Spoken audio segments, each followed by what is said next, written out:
Whenever I teach a course that examines representations of disability in literature or film, I ask students which of their five senses they most fear losing.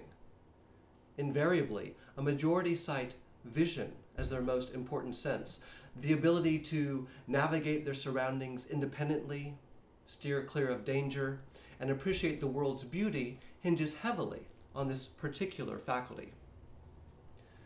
My wife, who was a practicing audiologist for a number of years, tells me that our ability to hear is actually much more important for remaining emotionally healthy than our ability to see. And I believe it. At the same time, I understand and share my students' privileging of sight. Our identity in America relies heavily, too heavily perhaps, on independent movement. Losing our sight would force on us a sort of interdependence at odds with that autonomy integral to our sense of self. Our understanding of one another also, of course, owes much to sight. Anyone who's taken an Intro to Psychology course or read a chapter about communication in a book on marriage is aware that nonverbal cues like gestures, eye movements, and posture matter at least as much as the content, speed, and inflection of the words we speak. Those who text and email for much of their communication know well that relying on a few words to convey meaning sometimes has horrible consequences. Phone calls are a step up, adding rhythm and tone to the mix, and video chats capture a bit of body language, but sharing air in a relaxed setting provides so many more helpful visual cues to read. Honest communication is hard enough, face-to-face, between two people who actually care about each other. Who in their right mind would consider making it still more difficult by wearing a mask that covers much of the face? I'm Paul Marchbanks, and this is Digging in the Dirt, short and messy conversations about the arts. The thing is, meaningful communication will always be a challenge. None of us are telepaths like Marvel's Professor Xavier, or empaths like DC Comics' Raven. However well we know another person, we cannot trace all the twists and turns of their thoughts and emotions. Proximity and visibility do not solve all our problems with expression, and they may introduce others. As Jesus notes, our outward appearance can hide deep hypocrisy and lawlessness. Since time immemorial, we have assumed that seeing someone's face provides reliable information about their personality and intentions. The ancient concept of kalikogathia, derived from the Greek words for beautiful and virtuous, held that another's disposition and appearance were inextricably linked, that our physical body, moral code, and spiritual values shaped one another in a mutually reciprocal way. Ideal human beings, presumably, radiate their inner character in their outward appearance, while villainous individuals can be identified at a glance. You see the problems inherent in this equation, right? Sometimes physical beauty, whatever standard we prefer, is a product of biology, exercise, grooming, diet, and an abundance of rest and relaxation, factors which often have little to do with someone's moral character. I make this observation not to denigrate fitness and healthy eating. I personally think that taking care of ourselves in these ways can be a tangible act of love, can delay the body's costly deterioration, think medical bills and long hours of personal care, and may bring pleasure by delighting the eyes of a spouse. At the same time, assuming that someone's worth can be determined by a cursory observation is pernicious in all the worst ways, a harmful habit susceptible to all the isms that divide our species: racism, sexism, ageism, ableism, and so on. And I'm not just referring to the static, unmoving human form, to the way aesthetic assessment hinges on lines and curves, colors and textures. I'm also talking about the body in motion. Forgive me for stating the obvious, but just as evaluating someone based primarily on their body type or facial structure is problematic, so is classifying them after observing the way they occupy space and the interplay of muscle and skin as they talk, react, and emote. Humans are incredibly adept at deception, sometimes unintentionally. We needn't label all humanity a pack of liars to conclude that we shouldn't take one another's declarations at face value. Standing next to the adulterous spouse, the white-collar criminal, and the corrupt politician are the rest of us practiced at tricking ourselves into avowing as truth things we know deep down are quite false.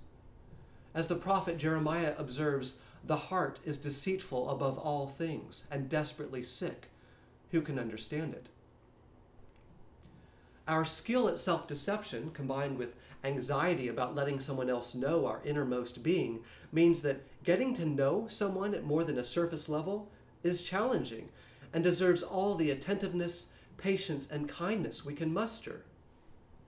And yet, we continue to take shortcuts, relying too readily on visual cues. Those of us inheriting the Western tradition are particularly likely to make judgments based on appearances.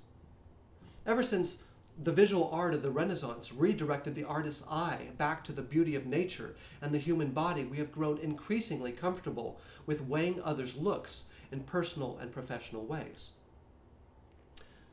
Just consider for a moment the history of physiognomy. Charles Lebrun, the court painter for King Louis XIV of France, famously argued in 1668 that the passions of the soul shape the musculature of the face, that a close observer can determine whether another person is constitutionally anxious, despairing, or hopeful by mapping the shape of their forehead, eyebrows, lips, and cheeks. 3 years later, Lebrun went so far as to suggest a correspondence between human temperaments and the behavior of certain animals, a correlation allegedly visible in shared facial features. In the 18th century, Johann Caspar Lavater focused on the face's contours when viewed from the side, declaring that the silhouetted physiognomy of an individual was itself full of speech, that it revealed all sorts of things about a person's innermost being.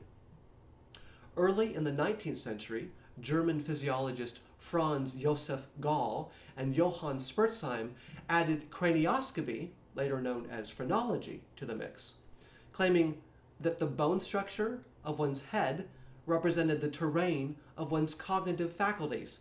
Each bump in the skull corresponded to an abundance of a particular trait, like combativeness or poetic talent. You see where this is going, right? Such pseudosciences were just as interested in predicting misconduct and intellectual limitation as they were human achievement, and the conclusions reached often betrayed the researcher's racial bias. At the back end of the Victorian period, the Italian criminologist Cesare Lombroso argued that individuals were born into criminal dispositions well before their families and social environments had a chance to shape their character.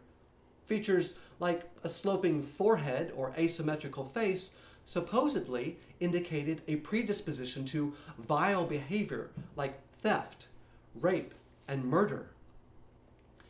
As a revolutionary in Joseph Conrad's novel, The Secret Agent, observes, it is exceedingly ridiculous to assume that criminals are prisoners of their own bodies, of the set of their teeth and shape of their ears. I don't think I need to rehearse here how such physiognomic assumptions have informed the wholesale elimination of people groups throughout history. We'd like to think we've moved past such prejudicial assessments of one another, wouldn't we? That, in the modern era at least, we've grown sensitive enough not to be taken in by the lure of quick and easy surface-level judgments. Surely, the masses no longer demand that actors of both sexes be attractive before we'll turn their films into box office hits. And online advertisers long ago learned that buxom women in skimpy outfits make the very worst clickbait. Nor do we ever allow others' clothing, physical build, and skin tone to affect our assumptions about their intellectual potential or creative promise. And we most definitely never conclude that someone with a visible disability or deformity requires either our help or pity. Right? Yeah. Our obvious discomfort with masks makes too much sense in a world unwilling to shake its reliance on visual cues. That, combined with the inevitable muffling and reduced volume caused by some masks, along with the discomfort they can cause in hot weather, and the unwillingness of many to embrace them as a new fashion accessory, have made some of us highly resistant to their use, despite the potential benefits to others. And there's one more factor which I've heard no one address, a variable which we could easily alter and which might well have an outsized impact on the way we approach masking. This lies in the very name we have chosen to give these life-saving devices, a word which works against their adoption on multiple levels. Why do we insist on referring to these as masks? What we call a thing matters. Shakespeare's suggestion that a rose by any other name would smell as sweet is a nice idea, but seems rather naive, and definitely flies in the face of what modern linguistics and speech pathology tell us about language. The words nasal M followed by a hard plosive K is much less pleasant than, say, the non-sibilant fricative F, a velar L, and trilling R in one alternative. Filter.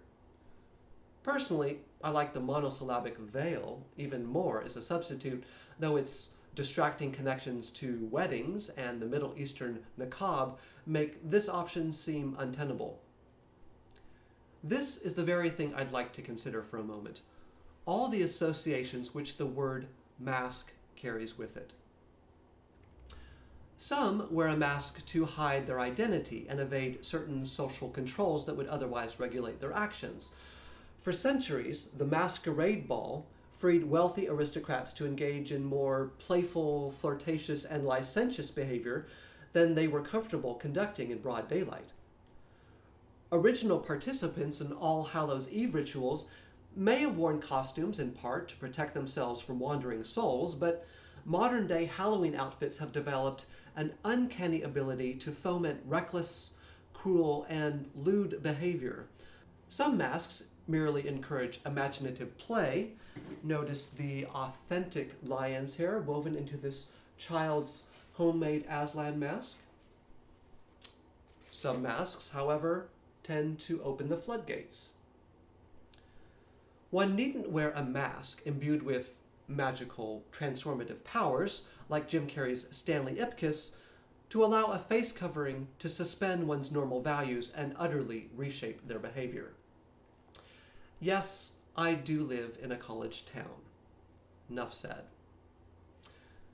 Criminals conceal much of their face to prevent prosecution, turning party masks into the courtroom's Exhibit A and B, and making it virtually impossible for someone not on a ski slope to wear a balaclava for warmth without raising suspicion.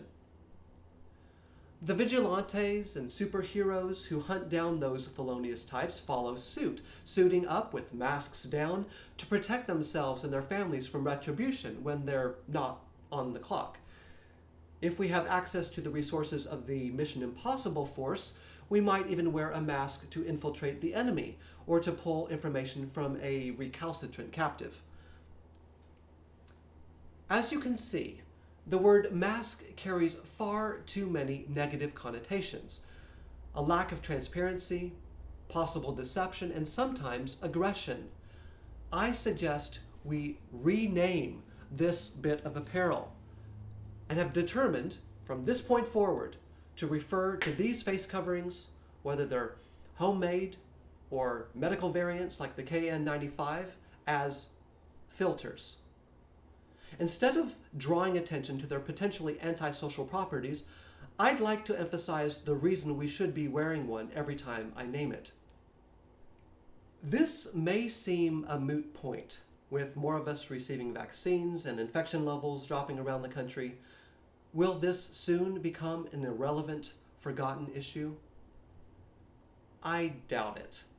One of the many COVID mutations popping up around the world may get out of hand. Another pandemic could strike within a few years. Even if we don't face another similar disaster anytime soon, just dealing with the current one in a responsible way as we move back into office buildings and schools is sure to bring this controversy back to the forefront of the national conversation.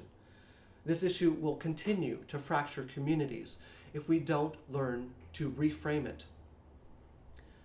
Many of those more vulnerable to the virus, or who lack the medical resources to take it in stride if they do catch it, would like the rest of us to continue wearing filters in the classroom, at work, inside movie theaters, and when attending crowded outdoor events. And why shouldn't they? Whether you're a die-hard utilitarian like Star Trek's Spock, one who believes that the good of the many outweigh the good of the few, or a secular humanist like Ta-Nehisi Coates, convinced that social justice for all should mean, among other things, immediate, tangible validation and protection of every human body, or a Christian who agrees with Paul the Apostle that we should not be preoccupied with our own well-being but consider first the well-being of others, surely we can decide to wear a filter in public without constant bickering and complaint. We might just save a life.